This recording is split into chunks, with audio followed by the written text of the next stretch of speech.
Audiolivro realizado pelo canal Surya Chand Audiobook. Geralda morava e trabalhava na casa de uma família. Naquele tempo, era empregada de uma senhora que desconhecia os sentimentos de amor ao próximo e a explorava sem piedade. Às 4 horas da manhã, era obrigada a se levantar, fazia o café, preparava a mesa e deixava tudo pronto, para quando o pessoal acordasse, por volta de 6 horas. Em seguida, começava a limpeza da casa, ao todo 13 cômodos, que tinha de encerar 3 vezes por semana e dar brilho com escovão. Tudo era muito pesado e sacrificante, a ponto de torná-la bem magrinha e franzina. Era mais uma entre muitas pequenas escravas que se encerravam dentro de lares desprovidos de sentimentos e consideração humana. Poucas pessoas são capazes de reconhecer que os sofrimentos são construtores de almas fortes e consciências puras.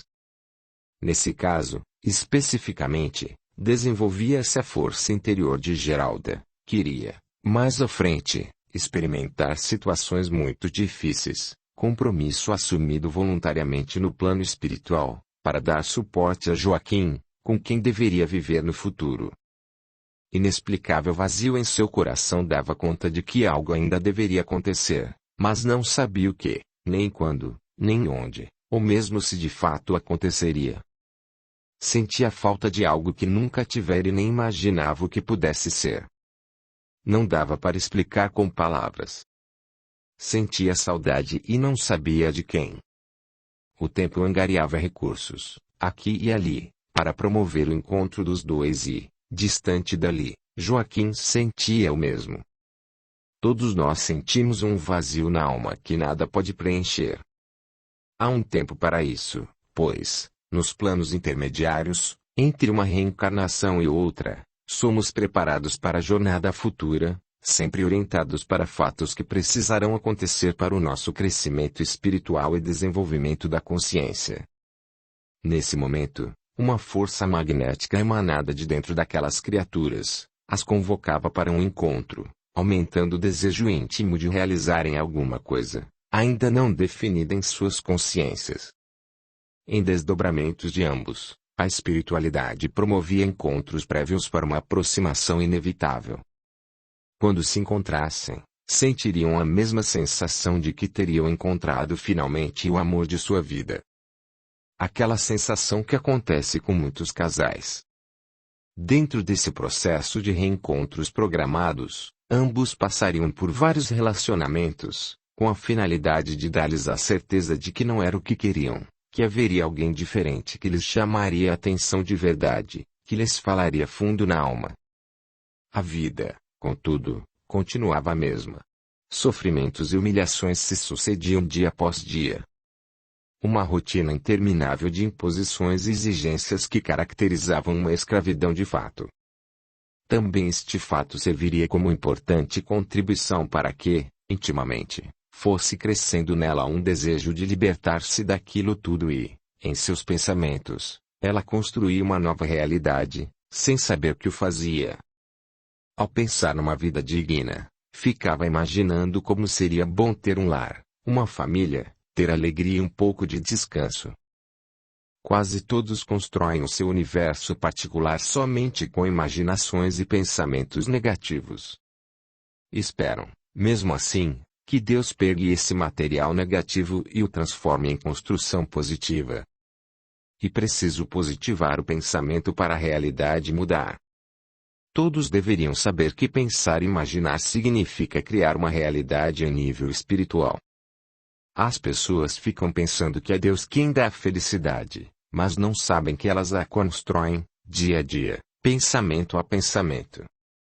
Geralda mesclava pensamentos bons e negativos.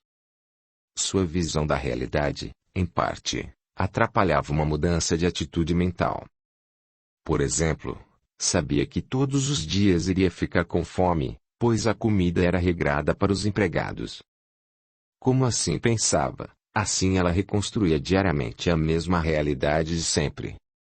Como tinha certeza de que a patroa comprava as coisas para ela por um preço e lhe cobrava mais caro, assim acontecia de fato.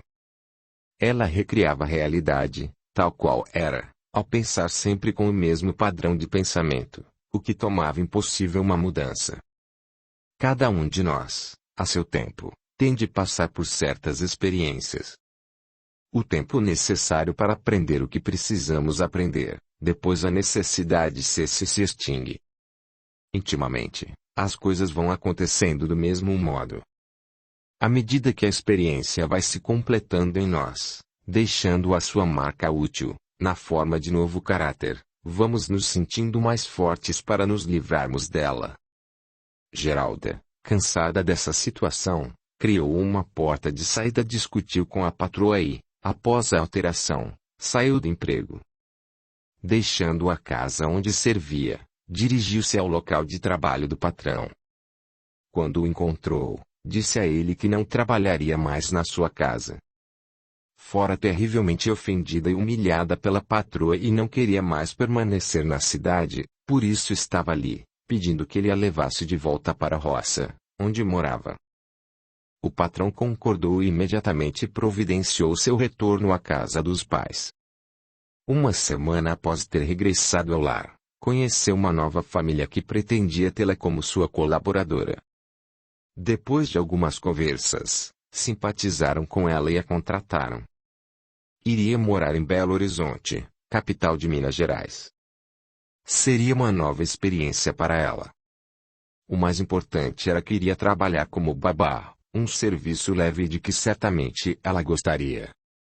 Além disso, o salário seria o equivalente a 8 vezes o que ganhava, como quase escrava, no serviço anterior.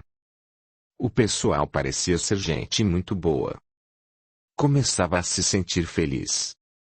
Logo aos primeiros contatos, o que o Dr. Sergito, o novo patrão, disse a ela deixou-a muito satisfeita. Poderia comer o que quisesse, sem restrições. Pela maneira de conversar, ele deixou transparecer que seria um excelente amigo, que não haveria discriminação, e ela até achou engraçado quando ele a chamou de secretária, em vez de mencionar a palavra empregada. A impressão que tivera era a melhor possível. O homem parecia ser muito caridoso e bom. Nos primeiros dias de convívio, tudo se confirmou. O que ela viu a deixou bastante impressionada, pois o Dr. Sergito não negava ajuda a ninguém que o procurasse, o que a ele parecia uma obrigação moral. Como pode haver gente tão boa assim? Pensou ela, que diferença, comparando a família de Dr. Sergito com a anterior para a qual havia trabalhado. Assim, cheia de admiração por todos da família, ela se sentia tranquila e bem à vontade. Tratava a filha deles com todo o amor, como se fosse sua filha. Sheila, a filha do casal, também gostava dela. A menina já havia completado 1 ano e não andava, por isso seus cuidados com ela eram redobrados. Seu zelo pela menina chamava a atenção da família. Estavam encantados com a dedicação de Geralda. Sergito e a família eram espíritas. Numa noite, durante a semana, quando teriam reunião no centro espírita, levaram Geralda com eles. Não tinham a pretensão de que ela se convertesse, nem pensaram no assunto, apenas a levaram para ajudar a cuidar de Sheila. Geralda se interessou pelo assunto e fazia muitas perguntas. Em um dia de reunião, o Dr. Sergito falou para sua filhinha que a levaria para tomar passes e rogaria a Deus que a ajudasse a andar. Disse essas palavras à filha sem esperar resposta alguma, pois a menina não tinha consciência para perceber o que estava acontecendo. Geralda aprofundou-se em pensamentos, imaginando que passes pudessem ter alguma relação com passes de mágica, e que a menina voltaria de lá, depois disso, andando.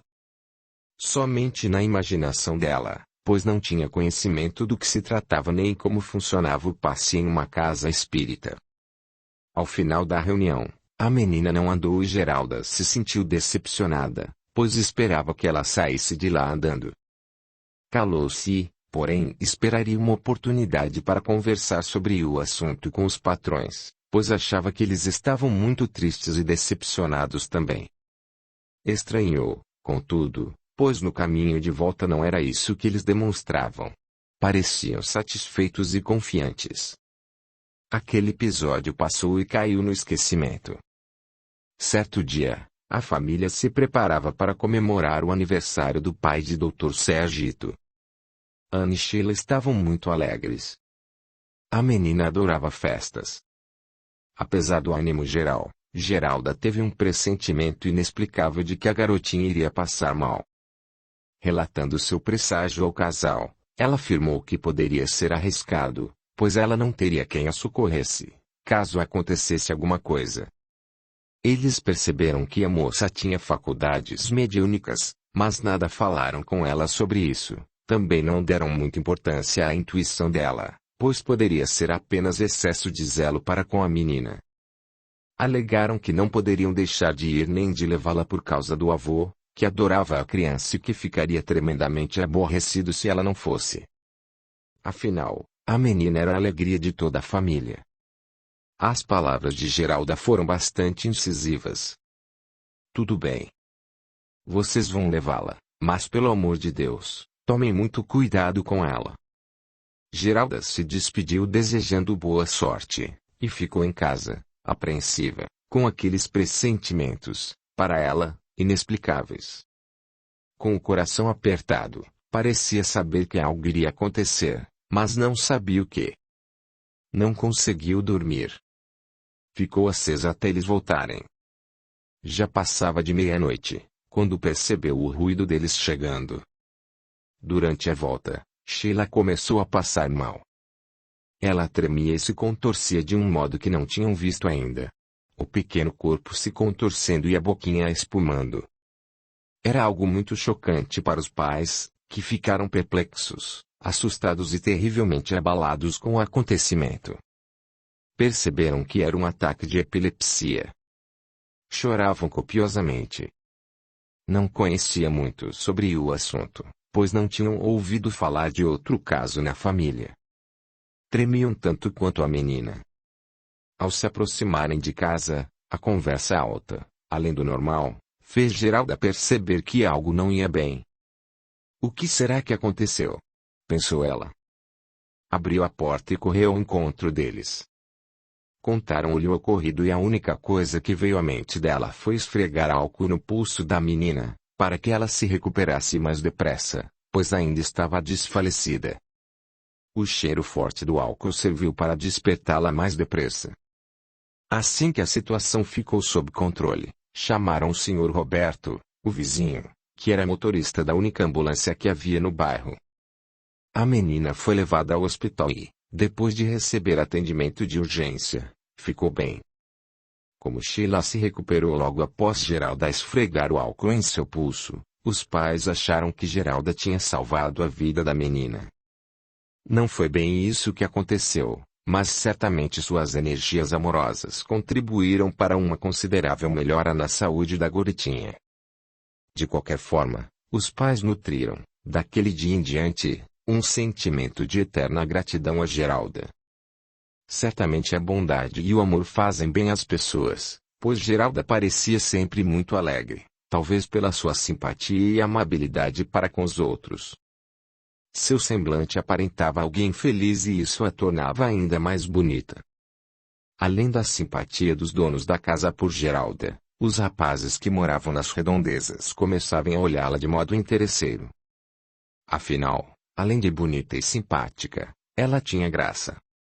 Sua graciosidade despertava a atenção, mas ela não se engraçava com ninguém, pois tinha um compromisso com um rapaz de sua terra natal. Já fazia 3 anos e meio que estava noiva dele. Tinha até data marcada para o casamento. E o dia estava próximo. Faltavam apenas 2 meses. Dona Aninha, como ela chamava a patroa, sabia disso e, por ter muito carinho por ela, presenteou-a com o próprio vestido de noiva que usara quando se casou com Sergito, algo que pouca gente faz, pois todos querem guardar uma lembrança dessas para a vida toda. Ana parecia ter aquele sexto sentido que todos dizem que as mulheres têm e percebeu que a moça não mostrava nenhum entusiasmo quando falava do noivo. Certo dia, ela perguntou para Geralda: "Você gosta desse rapaz?" Geralda, mentindo, disse: "Dona Ana, eu gosto muito deste rapaz. Sergito, percebendo o desalento da moça ao fazer aquela afirmativa, foi categórico ao dizer-lhe: você não gosta desse rapaz. Dá para ver. Qualquer um pode perceber isso. O casal não estava querendo interferir na sua vida, pois gostava muito dela, mas não queria que entrasse em um compromisso dessa importância, sem amar verdadeiramente o rapaz. Mas por que os senhores estão falando isso? Porque você não sentiu nenhum entusiasmo ao receber o vestido que te dei. Vocês têm toda a razão, realmente, amar eu não amo. Mas vou me casar para fazer o gosto de minha mãe. Ela acha que ele é o marido ideal para mim. Quando disse isso, debaixo de intenso choro, eles se sentiram encorajados a influenciá-la a não se casar com o tal rapaz. Isso nunca vai dar certo, menina. Não é sua mãe quem vai morar com ele, conviver com ele todos os dias. Não faça uma coisa dessas, porque você vai sofrer muito, disse Ana, surpreendendo-a. E Sergito completou dizendo: se você quiser terminar este noivado, eu a levo até a rodoviária agora. Então, Geralda respondeu: os senhores têm toda a razão, é isso mesmo que eu quero. Isso requer certa urgência. Não é coisa que se pode deixar para depois, disse Sergito, pegando a moça pelo braço, quase que empurrando, a fim de ir com ela à rodoviária. Queria ajudá-la a resolver rapidamente a situação. Apesar da convicção, ela se sentia insegura quanto ao que dizer à sua mãe. Não achava palavras, apesar de tentar inúmeros ensaios para chegar diante dela, e não deixar que ela pudesse contra-argumentar e acabar fazendo-a mudar de ideia, ou mesmo forçá-la a se casar com o rapaz que ela não amava. Naquele tempo, eram os pais quem escolhia marido para as filhas, de outra forma, não se aceitava. As tradições do interior eram muito fortes e raramente acontecia algo diferente. Resolveu, então, queria falar diretamente com João, assim já liquidava o assunto e, quando estivesse com sua mãe, o caso já estaria resolvido. Porém, ao se encontrar de frente com o noivo, também não teve a coragem necessária e mentiu para ele sobre as razões de ali estar naquela hora. Vim rever você e a minha sogra. Afinal, faz muito tempo que estou lá na casa de Dona Ninha e seu Sergito e acabei ficando com saudades, disse, desconcertada, a moça. Nosso destino, normalmente, se torna complexo e tão embaralhado em circunstâncias comprometedoras que melhor seria que, às vezes, ficássemos envergonhados por 1 ou 2 horas do que complicados por anos ou décadas. A falta de coragem para dizer sim ou não na hora certa é uma das mais importantes razões por que muitos sofremos em nossa existência. No fundo, estava descontente consigo mesmo e não aguentava mais tanta fraqueza de caráter. Bruscamente, sem meias palavras, criou coragem e falou: João, eu não vou me casar com você. O rapaz ficou arrasado, boquiaberto, pasmado. Não estava acreditando. A princípio, calou-se, depois franziu a testa, arregalou os olhos e esbravejou para a moça. Você está ficando doida? Maluca? O que está acontecendo? Arranjou outro namorado por lá, é? Fale a verdade. Eu quero saber de tudo. E, sem dar tempo a qualquer explicação, reagiu surpreendendo-a. Eu vou lá falar com a sua mãe, sua descabeçada. Ele não podia aceitar de jeito nenhum uma afronta daquelas. Temia ficar desmoralizado diante de todos os rapazes da cidade.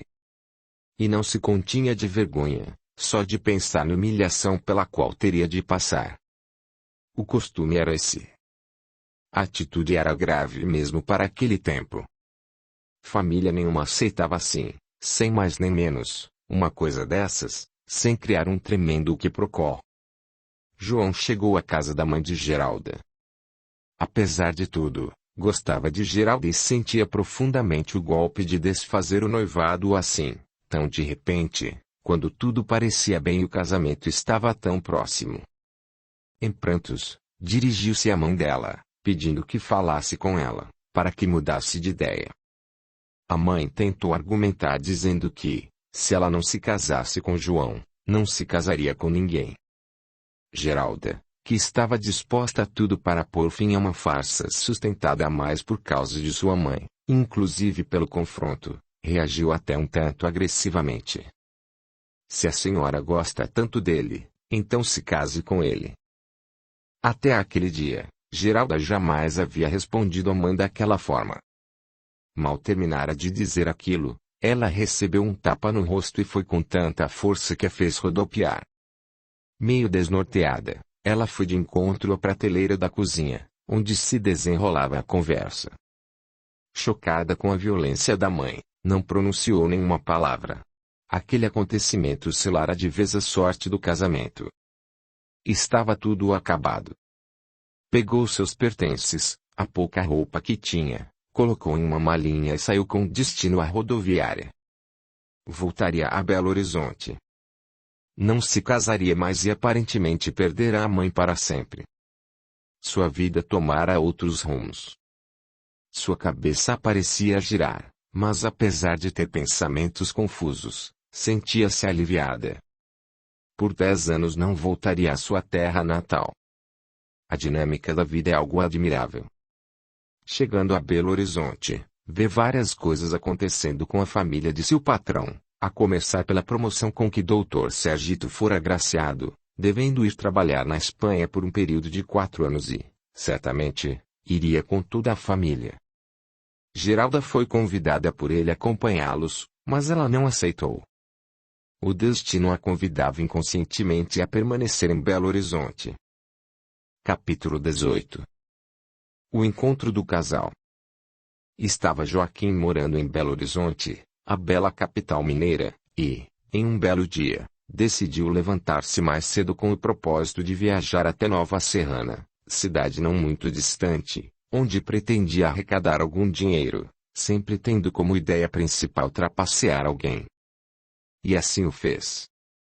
Ao fim do dia, após aplicar golpes contra várias pessoas, tomou o ônibus de volta para casa. Ao recostar-se sentiu-se relaxado, com os pensamentos vagueando sem nenhum objetivo definido, flutuando entre vários acontecimentos pelos quais passara e pelas pessoas com quem estivera. Joaquim percebeu que alguma coisa não muito normal estava acontecendo, pois sentia algumas interferências de vozes que não sabia de onde vinham, e pensou que poderia ser alucinações ou coisa semelhante.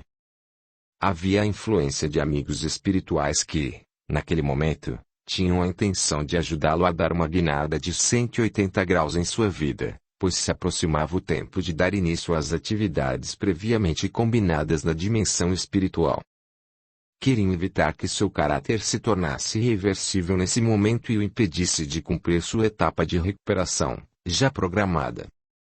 Como se sua mente estivesse captando mensagens de amor dos espíritos superiores que o auxiliariam no trabalho de renovação, surgiu-lhe um pensamento que não lhe era tão habitual, como se de repente lhe ocorresse um lampejo de consciência. Meu Deus! O que devo fazer para sair desta vida? Já não suporto mais tantos sofrimentos. Lembrando-se da prece do tempo de criança, começou a orar e, estranhamente, naquele momento, sentiu-se tomado de tamanho cansaço que me fez adormecer. Enquanto o corpo repousava inconsciente, o espírito lhe fora arrebatado e levado à colônia espiritual Nova Esperança, onde acontecia uma reunião, e lá se encontrava Ernesto, seu instrutor espiritual. E também o pai de Geralda, já desencarnado, e que continuava a protegê-la. Ouviram-se, então, de Ernesto, as seguintes palavras: Joaquim, meu filho do coração, suas preces foram ouvidas. Estamos aqui para ajudá-lo. Você vai sair dessa vida de viciações e infelicidade, mas faça de tudo para se afastar das más companhias. Hoje é seu dia. Daqui a algumas horas, começa a sua missão. Resgatar os seus débitos. Lembre-se, Joaquim, tudo o que você está vivenciando hoje foi você mesmo quem pediu no plano espiritual antes de reencarnar. Todo esse sofrimento aconteceu para o seu próprio bem. Daqui a pouco, você estará encontrando-se com Geraldo e tudo faremos para ajudá-lo. Sinalizando o desejo de manifestar-se, o mentor espiritual de Joaquim perguntou: Irmão Ernesto, o que devemos fazer para afastar essas irmãs que estão obsediando Joaquim?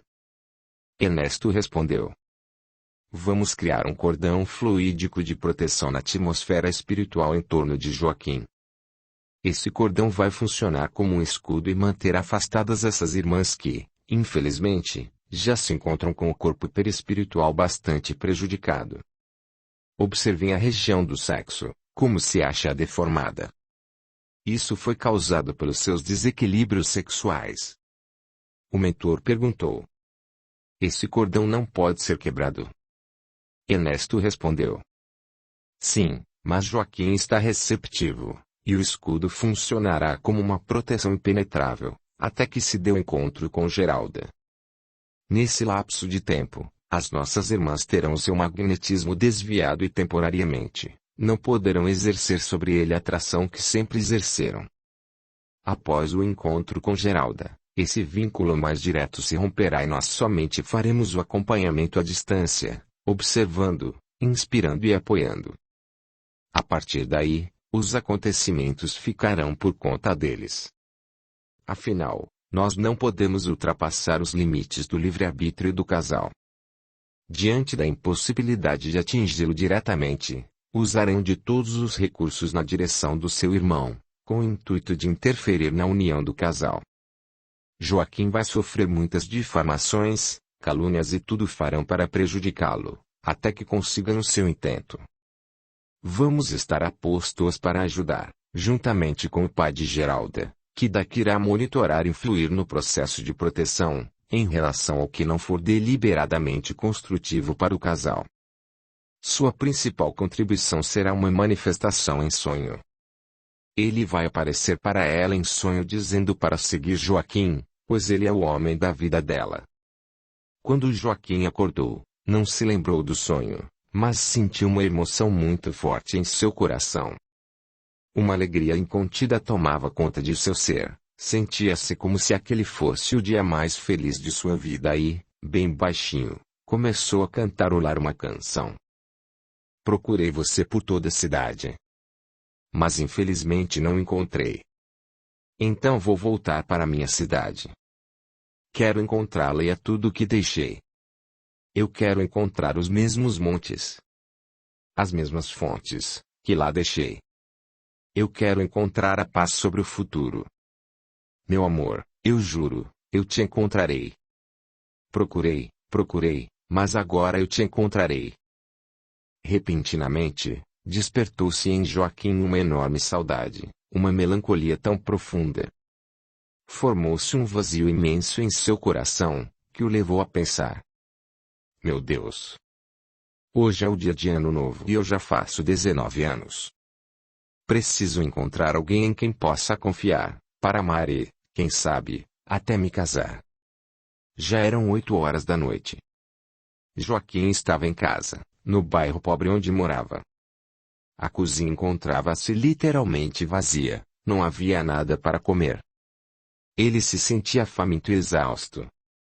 Passara o dia todo em Nova Serrana, movimentando-se daqui para ali, sem parar para nada, fazendo seus contatos. Faltava-lhe também o ânimo. Contudo, a voz do estômago clamava por algo. Poderia ser um jantar que teria ainda de fazer ou um cachorro-quente, do carrinho de seu irmão Ismael, que ficava bem distante, de onde morava. Guiado por aqueles repentes inexplicáveis, Joaquim, apesar de cansado e ser distante o local do carrinho do irmão, optou por ir comer o sanduíche. Por influência de amigos espirituais, o encontro entre Joaquim e Geralda estava prestes a acontecer.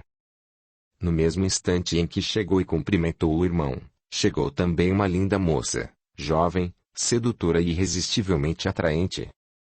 O destino colocara-os frente a frente.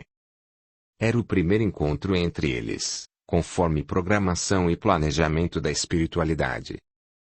Era ela, sob no primeiro olhar. Que coincidência, pensava ele.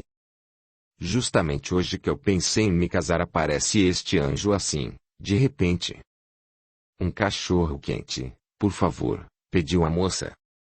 Como explicar tanto encantamento logo à primeira vista? Joaquim se perguntou várias vezes, sem tirar o olhar da moça. Chegou a deixá-la desconcertada. Buscando no fundo do coração uma força para puxar conversa com ela, disse: Você vai pagar o meu também? Inexplicavelmente, ela também sentiu uma grande atração por aquele jovem, relativamente belo aos seus olhos. Respondeu-lhe com voz meiga e suave: Sim, pode pegar um sanduíche para você.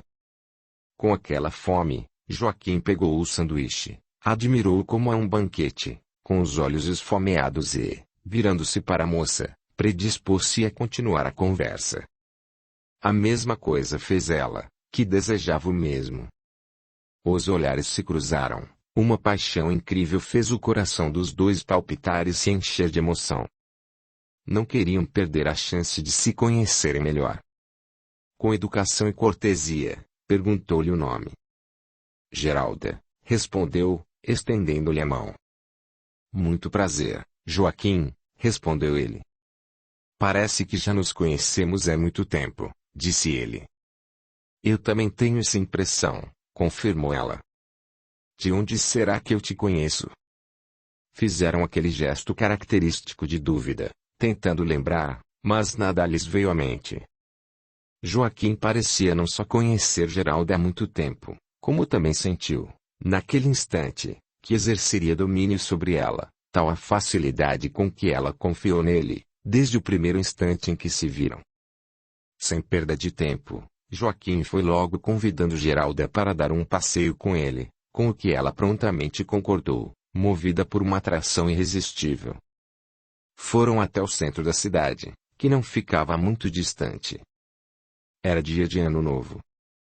Havia alegria no ar, as pessoas estavam em clima de comemoração especial. O Ano Novo, em Belo Horizonte, é um dia muito festivo e movimentado, tanto quanto o Natal. Ao começarem a caminhar, ela, puxando conversa, comentou: Joaquim, olhe que coisa estranha. Eu já estava deitada, em casa, vendo novela, pronta para dormir, quando senti uma vontade imensa de comer um cachorro quente e me lembrei deste carrinho aqui. Que coincidência! Agora, eu estou aqui com você, um rapaz que acabei de conhecer, e até comprei-lhe um lanche. Estamos indo não sei para onde nem sei a que horas vou voltar para casa. Não é estranho o nosso destino? Uma caminhada sem rumo, na direção do centro da cidade, obrigou Joaquim a pensar em alguma coisa. Como só estava acostumado com bares, pensou logo em levá-la a um lugar assim, onde pretendia dar-lhe cerveja e depois seduzi-la para um encontro libidinoso, apesar do sentimento diferente que havia tido, sem comparação com o que ele sentia pelas outras. Chegaram a um determinado bar que Joaquim já conhecia, sentaram-se a uma mesa, que ficava mais ao canto e ele foi logo chamando o garçom. Do pensamento inicial de intensa paixão, lá no carrinho de cachorro-quente, restava pouco. A malícia e o apetite sexual haviam tomado lugar na mente dele. Ora, vamos só nos divertir, dizia ele, como se nada de mal pudesse decorrer daquilo. A verdade é que ele jamais houvera sentido por nenhuma moça o que estava sentido por Geralda, do mesmo modo Geralda nutria por Joaquim sentimento igual. Mas a malícia fazia parte dele, sua experiência dizia que devia embriagá-la para conseguir o que pretendia. Assim que o garçom se aproxima, Joaquim faz seu pedido. Garçom, traga-me uma cerveja e 2 copos. Para mim, não. Só bebo refrigerante. Eu não bebo cerveja, disse Geralda. Mas Joaquim argumentou insistindo. Só um copo não faz mal.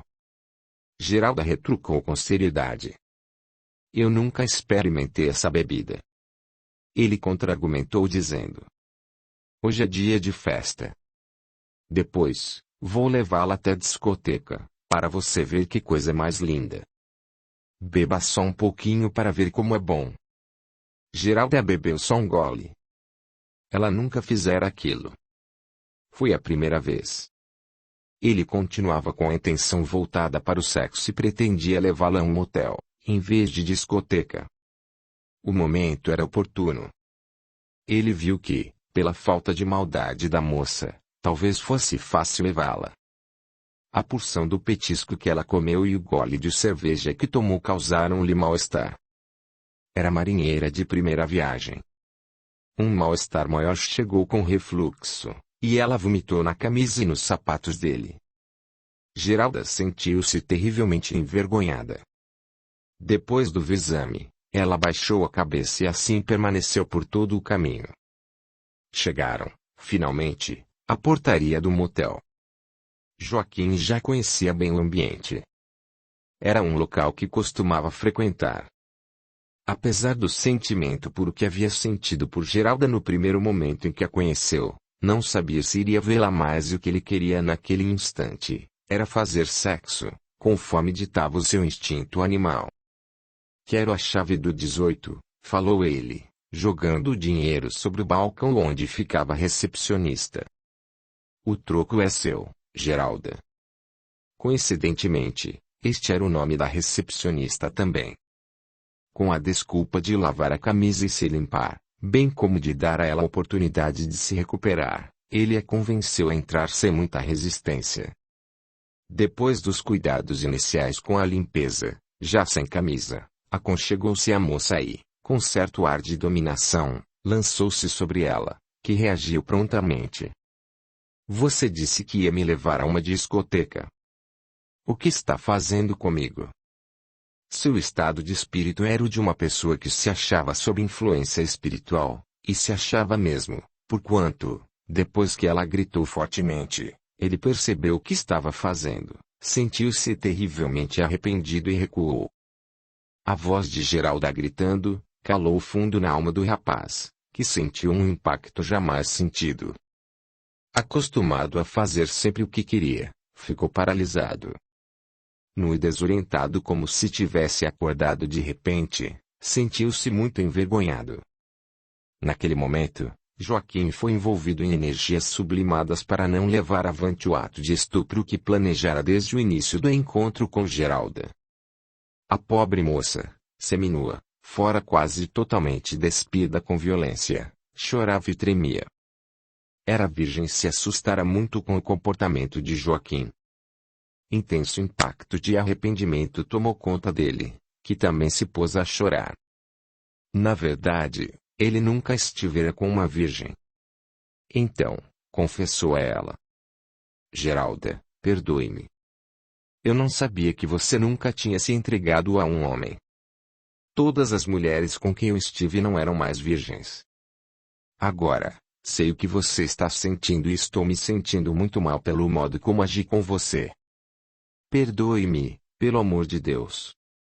Após conversarem por alguns minutos sobre o assunto, eles saíram do motel.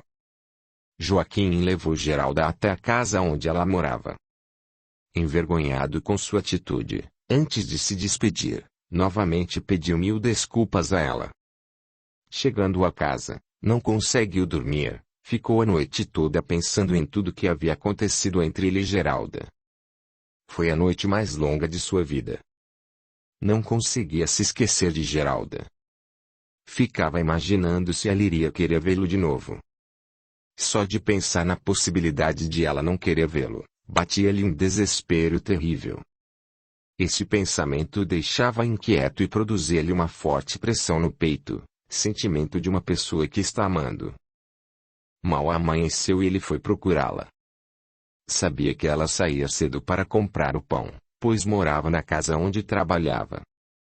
Ficou à porta, esperando-a sair para conversar com ela. Não dava para esperar outra hora. Ela saía às 7. Pouco antes dessa hora, ele ouviu passos de dentro da casa. E ela, pensou. E era de fato. Ele se aproximou.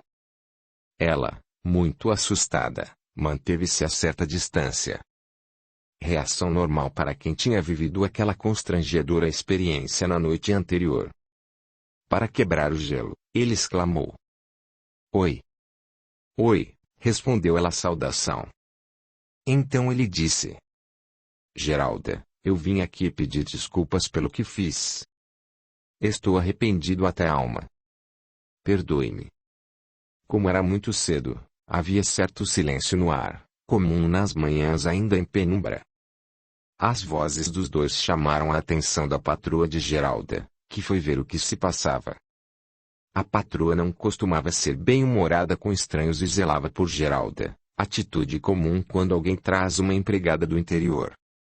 Um pouco rude, ela disse: O que está acontecendo aqui? Quem é esse moço? O que faz aqui a esta hora? Não tem o que fazer não, rapaz. Apesar de extremamente impetuoso e até certo ponto violento, Joaquim manteve-se calado. As refregas da vida e os acontecimentos da noite anterior fizeram-no pensar duas vezes antes de pronunciar qualquer palavra. A vida é mestra perfeita e chegará ao amadurecimento. Joaquim estava preparado para começar a receber os reveses da vida sem se revoltar. Ele estava pronto para viver as experiências previamente programadas e estava tendo, agora, oportunidades reais de tornar-se vitorioso sobre si mesmo. De maneira surpreendente, voltou-se para a moça e combinou encontrar-se com ela, à noite, no carrinho de sanduíches do irmão. A um aceno de cabeça, concordando, pediu licença à senhora e retirou-se. No horário combinado, Geralda estava lá. Mas, Joaquim, ainda não havia chegado. Ismael era inescrupuloso. Não tinha a mínima consideração, nem para com seu irmão. Lembrando-se de que Joaquim havia dito que iria levá-la para a casa de sua mãe e cheio de más intenções para com aquela franguinha tentadora, segundo seus pensamentos, pôs-se a difamar o irmão, dizendo à moça que o irmão não era boa bisca, que era ladrão, assaltante e criminoso, um grande marginal procurado até pela polícia. Sua intenção era ganhar a atenção da jovem para si mesmo. Para completar, disse que a mãe deles era louca, que batia em todas as mulheres que Joaquim levava à casa dela e, que, inclusive, uma delas tinha sido morta por ela. Com o grande atraso de Joaquim, Ismael foi se aproximando devagarzinho da moça e, entre uma conversa e outra, sempre mal intencionado, tentou agarrá-la. Geralda, revoltada com a atitude daquele homem, chamou a polícia. Resultado: ele teve de abandonar o local, para escapar da prisão. Joaquim não ficou sabendo de nada nesse dia, pois chegou ao local quando já eram 23 horas, e Geralda já tinha ido embora para a casa de sua irmã. Ele ficou surpreso ao ver que o seu irmão não estava ali, em horário que habitualmente estaria. Estranhou, mas foi embora, sem saber quais as razões de sua ausência. Ao chegar à casa de sua irmã, Geralda, ainda assustada, contou o acontecido a ela. As duas resolveram pegar os jornais velhos que tinham em casa, na tentativa de encontrar alguma menção a respeito do que Ismael havia falado de Joaquim. Não encontraram nada. No outro dia, ainda sob o efeito das palavras do irmão maledicente, compraram os tabloides, onde esperavam ler alguma coisa no noticiário policial. Aqueles acontecimentos deixaram Geralda terrivelmente abalada e a sua preocupação foi notada pela patroa que, ao interrogá-la a respeito de tanta perturbação, acabou sabendo de tudo. O filho da patroa era psicólogo e, sabendo do assunto, prometeu ajudá-la. Então ele esperou um momento em que Geralda estivesse sozinha, chegou-se a ela e propôs que, naquela noite seria uma boa oportunidade para que ele, como psicólogo, pudesse conversar com ela, em particular. Pediu que ela deixasse a porta de seu quarto destrancada, que mais tarde ele iria até lá. Percebendo as más intenções do rapaz, ela deixou a porta trancada, evitando, assim, ter mais um aborrecimento. Sentia-se meio desgostosa com o fato e, por isso, pensava em sair daquela casa, embora ainda não tivesse nenhum destino certo. Na noite seguinte, Geralda teve um sonho com o pai, já falecido havia anos e, sonhando, conversou com ele sobre Joaquim. O pai defendeu o moço, dizendo que ele era o homem da vida dela e que ela deveria firmar relacionamento com ele. Na manhã seguinte, as palavras do pai ainda ecoavam em sua mente. Minha filha, você irá se casar com ele, sim. Seu destino é viver com aquele moço. No mesmo dia, à noite, eles se encontraram. Desta vez, Joaquim chegou no horário combinado e Geralda lhe relatou tudo o que acontecera, inclusive o sonho que tivera com o pai, o qual vinha ao encontro dos interesses de Joaquim. Ele, arrependido do que fizera, desejava consolidar a união deles dois, tramando fugir com ela. Na verdade, ambos se sentiam compelidos a isso, sem muito terem de argumentar, pois se desejavam mutuamente, como que atraídos por um forte magnetismo, inexplicável para eles. Porém, aparente estado de convicção dos dois começou a ser permeado de dúvidas e medos, enquanto estavam ao caminho e durante a espera do ônibus. Pouco tempo naquele estado de insegurança e dúvida, parecia uma eternidade. Joaquim, temeroso diante da responsabilidade que estava por assumir, pois não tinha recurso nenhum, nem um mínimo que pudessem viver com tranquilidade. Meu Deus! Será que eu vou dar conta desta responsabilidade? Perguntava-se, enquanto sua mente formulava mil respostas e argumentos que visavam a dissuadi-lo da intenção de fugir com Geralda. Houve um instante em que chegou a pensar em desistir e desaparecer dali, embora não houvesse tido coragem de falar coisa alguma. Temendo o pior e receoso de decepcionar a moça pela falta de recursos, ele arriscou perguntar a ela, como se pressentisse o pior. Geralda, se for preciso que more debaixo da ponte comigo, você topa? Sim, eu topo o que vier. A convicção com que Geralda respondeu, e a prontidão da resposta, foram um alívio para Joaquim. Afinal, ela também estava se comprometendo a ter tolerância em caso de alguma dificuldade maior. A passagem era para Campos Altos, lugar onde moravam os familiares de Joaquim. Pretendiam se estabelecer na cidade, arranjar emprego e viver uma vida nova aí, quem sabe, ser felizes. Às 7 horas, o ônibus chegou à rodoviária, mais alguns minutos e estariam em casa. De fato, menos de 15 minutos e já estavam no portão de casa. Entraram e, antes de Joaquim dizer qualquer coisa a respeito de Geralda, ela mesma se antecipou dizendo a Aurora, mãe dele, que era sua mulher. Aurora, mulher tradicional do interior de Minas Gerais, sem muito esclarecimento, fechada e obediente ao sistema religioso da Igreja Católica, repudiou imediatamente a situação. Foi taxativa em suas palavras e dura também. Aqui, nesta casa, ela não fica. Esta é uma casa de respeito onde vivemos eu, seu pai e suas irmãs. Está decidido. Ela só vai ficar para tomar um café e ir embora. No entanto, Joaquim, defendendo seu amor por Geralda, argumentou. Minha mãe, esta casa é de todos nós. Ela é minha esposa. Aonde eu for, ela vai ir. No momento, não temos parelha dois, vamos ter que ficar aqui. Embora decidido e incisivo quanto à sua pretensão de ficar, notava-se um leve abrandamento por parte de Joaquim, que não queria, afinal, criar um clima pior do que o que já fora criado pela mãe.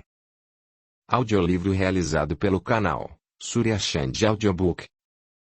Encolhida pela timidez e pela má recepção, Geralda tomava seu café para quebrar o jejum matinal.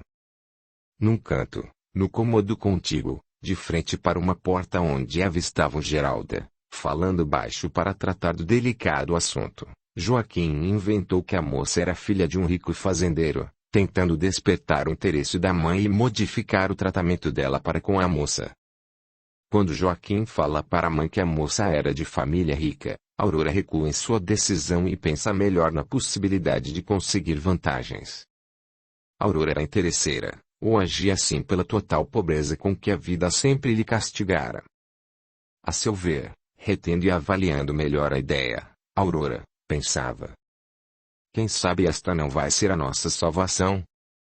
A partir daquele pensamento, o semblante da mãe amenizou-se um pouco e a tensão desapareceu, como que por encanto, mas nada falou. O tratamento visivelmente era outro. A ideia de Joaquim deu resultado imediato, surtiu o efeito esperado. Sem mais querer discutir o assunto, fingiu que nada tinha acontecido. Joaquim ficou muito satisfeito com a mãe, porém, no íntimo, ainda conservava o medo de que ela viesse a descobrir a verdade e que as relações ficassem ruins de novo. Por isso, instruiu Geralda a nada comentar com a mãe sobre a família dela. Vista com os olhos do interesse, Geralda encontrava espaço para ir ganhando aos poucos a confiança de Aurora e dos demais familiares. Além da beleza natural, seus 17 anos lhe davam uma graça a todas singular de ingenuidade e delicadeza, o que cativava facilmente todos com quem convivia. Favorecia enormemente a disposição que ela tinha de trabalhar, aliviando particularmente as tarefas de Aurora, que gostava disto. Todos estavam contagiados por sua atitude sempre solicita em servir e pelo seu semblante de quem está de bem com a vida, apesar dos problemas e das dificuldades. Falava muito em Deus e demonstrava uma fé inabalável, rezava com fervor e tinha muita devoção aos princípios religiosos. Como todo espírito imbuído de amor ao próximo, pensava, antes de tudo, em não ser um peso para aquela gente pobre e, com isto, tornar a vida deles mais difícil ainda. Então, para dar a sua contribuição, esperava vender algumas bijuterias a fim de participar das despesas da casa. A exemplo dela, Joaquim se sentiu motivado ao trabalho honesto, com o que vieram também alguns objetivos de crescer na vida. Meu bem, para ser alguém na vida é necessário lutar com todas as forças. Deus ajuda quem trabalha, dizia Geralda. Certo dia, vendo os negócios melhorarem, com algumas sobrinhas de dinheiro que foram juntando, decidiram montar um boteco.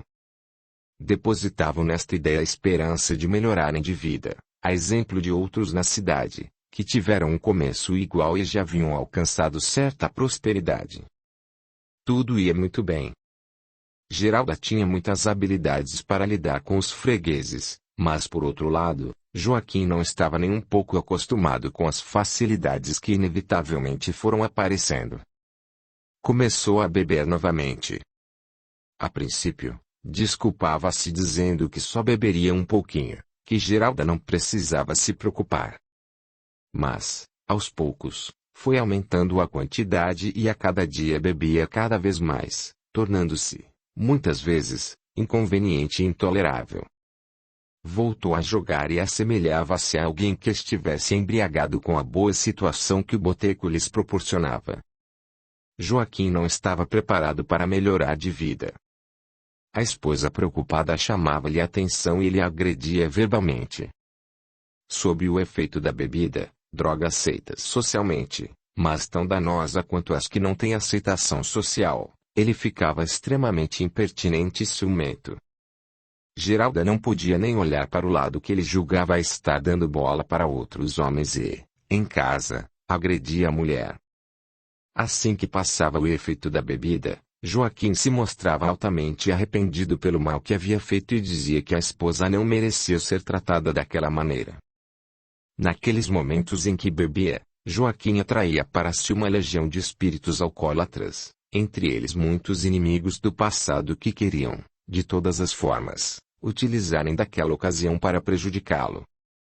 Eles se aproveitavam do menor sinal de ciúme para instigá-lo a bater em Geralda, pois queriam destruir a relação entre ambos. Não fosse o amor de Geralda, que era verdadeiro, puro, e seu espírito de renúncia e abnegação, a união entre eles não duraria muito. E claro que Joaquim também a amava, apesar de sua ignorância e espírito machista. Algo de bom ele tinha. Era sincero no amor por ela, mesmo agindo muito mal quando bêbado. Depois, fazia 1000 promessas de se melhorar, e as coisas se ajustavam. Ela tinha facilidade de perdoar. Na realidade, ela sempre acreditava que aquela seria a última vez e que ele iria se modificar de vez.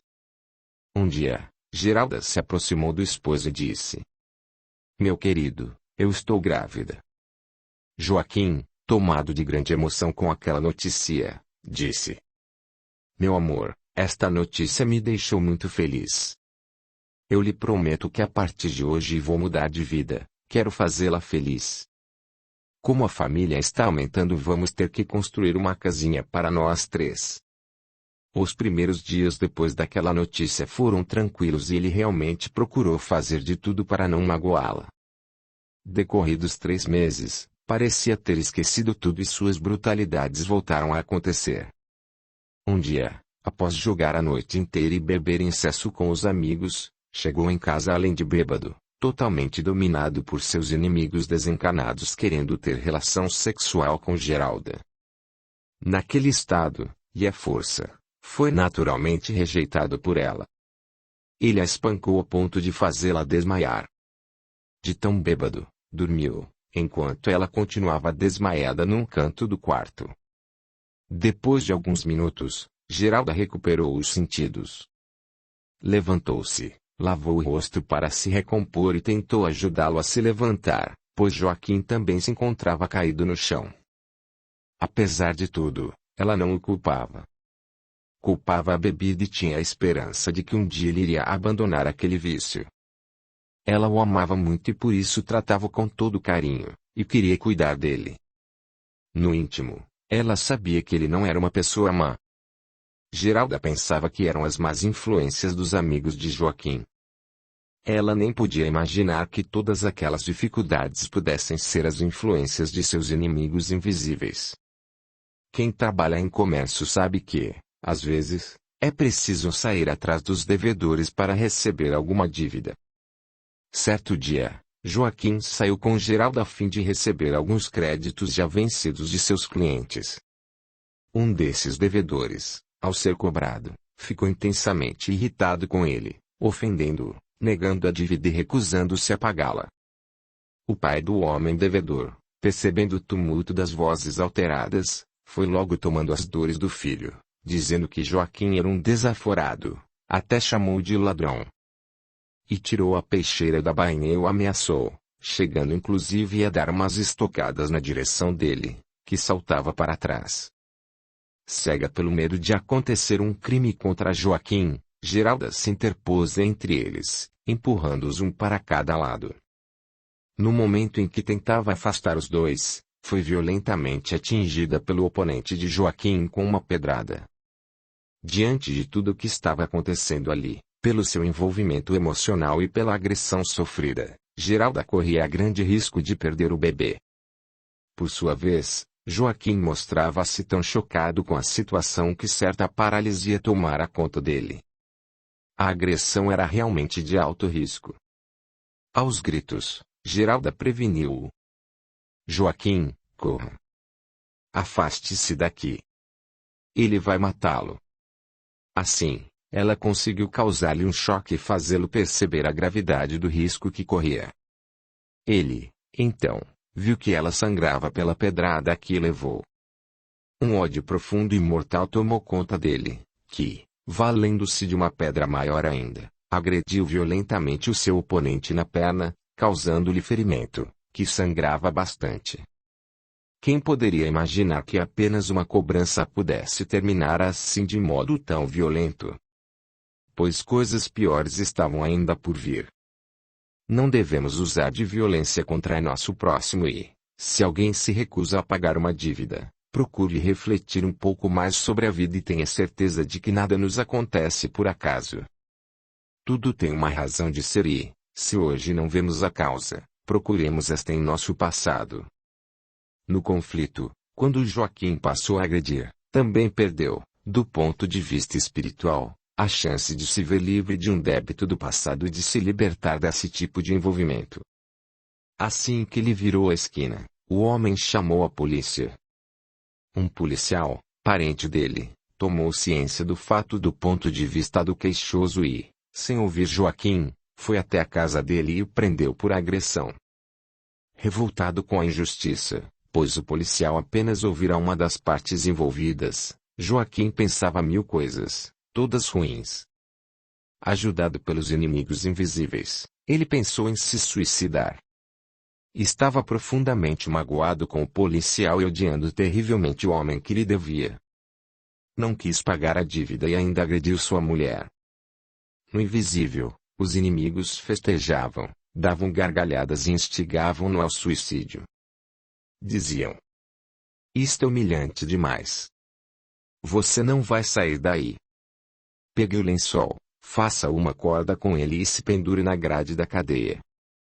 Quando deixamos o ódio e a mágoa dominarem nosso coração, abrimos caminho para as influências dos inimigos espirituais, e até mesmo somos influenciados pelos espíritos que se comprazem no mal. Desse modo, o pensamento de Joaquim oscilava entre o bem e o mal. Joaquim nunca tinha passado por semelhante situação, apesar das pilantragens que praticara. Dessa vez, sentia uma vergonha que jamais sentira e uma humilhação que nunca havia experimentado. Muitas palavras de auxílio foram dirigidas a ele, pelos amigos espirituais, porém sua mente estava envolvida em pensamentos negativos e, assim, não podia receber energias que pudessem fazê-lo mudar de pensamento. A única saída seria, o filho, a mulher e todos os sonhos falando fundo em seu íntimo, o impedissem de fazer tamanha loucura. Num desses lampejos de lucidez, quando se lembrava da mulher e do filho que estava por nascer, Ernesto e o mentor espiritual de Joaquim encontravam oportunidade para lançar sobre a sua mente energias de paz, harmonia, atenuando o poder nocivo e mortal do ódio que dele havia se apoderado. Não. Meu Deus, isso não.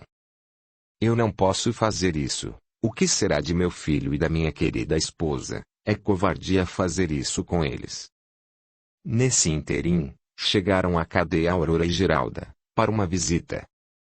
A mãe aconselhava Joaquim, dizendo: viu só, Joaquim, o castigo de Deus? Você bateu em Geralda e agora acontece isto a você. Aqui se faz, aqui se paga. Se você não gosta dela, devia pensar pelo menos na criança.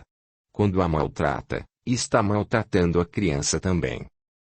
Geralda queria aproveitar aquela oportunidade para tentar fazer Joaquim deixar de beber e de jogar, definitivamente. Então, disse em seguida as palavras de Aurora: Joaquim, você sempre me diz que eu serei sua prisioneira para sempre. Veja, seu dinheiro está comigo, o soldado me entregou todo ele. Olhe, se eu quiser ir embora. Ao final de suas palavras, no entanto, estendeu a mão por entre as barras de ferro e passou o dinheiro a ele, que fez um gesto de recusa, dizendo: Geralda, o dinheiro deve ficar com você. Depois leve o soldado e peça a ele que o entregue para o homem cuja perna feri na briga. Assim, ele poderá pagar as despesas médicas que teve. Aquele momento importantíssimo da vida de Joaquim foi fundamental para que os benfeitores espirituais se aproveitassem de sua energia de arrependimento, para lhe transmitirem um passe magnético de alto teor de energias revitalizantes e animadoras, com a finalidade de injetar nele uma nova esperança. Vontade de assumir verdadeiramente uma vida completamente diferente daquela que levava. Joaquim, sentindo-se muito sensibilizado, chorou dizendo: perdoe-me, pelo amor de Deus. Eu te prometo que vou mudar de vida. Ela fez como ele havia dito e entregou o dinheiro ao soldado que cuidava da cadeia. Joaquim, na verdade, não tinha quebrado a perna do seu oponente. Ferira-o, sim, mas foi apenas um corte sem maior gravidade. O soldado exagerara, com o intuito de tornar grave a sua falta e com isso ter motivos para mantê-lo preso ou obter alguma vantagem ilícita do fato. Tanto assim fora que, no dia seguinte, ao desentendimento e agressão, o homem estava pelas ruas andando, sem nenhuma evidência de que algo grave lhe tivesse acontecido. Terminado o tempo da visita, Geralda e Aurora foram embora. De novo, a sós consigo mesmo, voltaram-lhe todos os pensamentos negativos. Afinal, ainda estava atrás das grades e de modo injusto. Como o pensamento negativo atrai pensamento negativo, cujas forças aumentam a pressão sobre o centro decisório do indivíduo, logo ele estava às voltas com pensamento de suicídio. Sempre assediado, é claro, pelos seus inimigos espirituais, que o faziam se lembrar do fato e o instigavam à revolta. Sem perceber a influência dos inimigos espirituais, Joaquim foi realizando passo a passo o plano de suicídio e quando menos se esperava já estava com o lençol torcido e amarrado no pescoço. Nesse instante, o policial aproximou-se da cela e, percebendo a gravidade da situação, abriu e correu em direção ao preso, para impedir que ele cometesse suicídio. Como a prisão havia sido arbitrária, o policial que também fazia o papel de carcereiro ficou com medo das graves consequências que poderia recair sobre ele, se um detento morresse na cadeia, estando ali sem uma ordem de prisão, e por motivo fútil e sem queixa formal contra ele. Em vista disto, deu uma geral na cela e retirou tudo quanto pudesse representar algum perigo para o prisioneiro. Em todos os tempos da humanidade, homens abusam do poder e subjugam pessoas, por conta própria e com finalidades pessoais inconfessáveis, comprometendo a si mesmos nas questões da alma, selando contra si próprios sentenças de aprisionamento que terão de resgatar. Com muito receio de que a situação piorasse, o policial libertou Joaquim, logo cedo, no dia seguinte ao da tentativa de suicídio.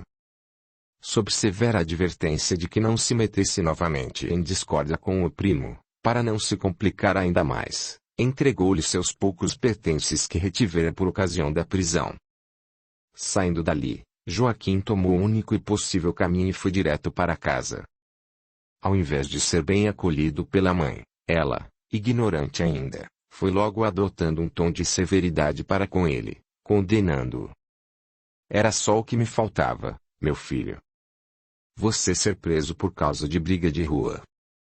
Parece que você não está em seu juízo perfeito. E é incrível, mas quando a situação está ruim para uma pessoa, tudo em que ela se envolve dá errado, é criticada por tudo. Quase sempre leva a culpa por algo que não fez e sempre ou acontece ainda mais alguma coisa para piorar a situação. Foi o caso de Joaquim, que, pensando negativamente a respeito de todos os problemas em que vinha se envolvendo, atraiu outras negatividades pelo próprio estado de espírito, criado pelos seus pensamentos. Lembramos do Evangelho, das palavras de Jesus, que fazem uma referência a esse estado de desequilíbrio do homem, criado por razões invisíveis pelo seu pensamento. Com suas palavras, Jesus deixa claro o poder de atração que nossas atitudes, pensamentos e palavras exercem sobre nós, quando diz: porque aquele que já tem, mais se lhe dará e ele ficará em abundância, aquele, entretanto, que não tem, mesmo o que tem se lhe tirará. Sua revelação não apresenta um modelo de vingança divina, mas mostra que, quando se pensa negativo, atrai-se negatividade, assim como quando se pensa positivo, atraem-se coisas positivas. Por isso, diz porque aquele que já tem, mais se lhe dará e ele ficará em abundância. Como que confirmando o ensinamento de Jesus, outro fato ocorreu quando Aurora e Geralda voltaram da delegacia, notaram que a casa havia sido revirada. O quarto do casal estava uma bagunça. Alguém havia entrado lá. Quando elas foram conferir os pertences, faltavam vários objetos que elas logo identificaram. O ladrão, certamente, sabia que elas iam se ausentar e que Joaquim estava preso. Era alguém conhecido. Era muita coisa para uma cabeça só, pensava Joaquim, mal considerando seu passado e suas próprias atitudes de agora. Apesar de alguma pequena mudança, as grandes marcas não se apagam assim de um dia para outro. Certamente, ele teria de se acertar com a vida e seus resgates seriam inevitáveis por muito tempo ainda.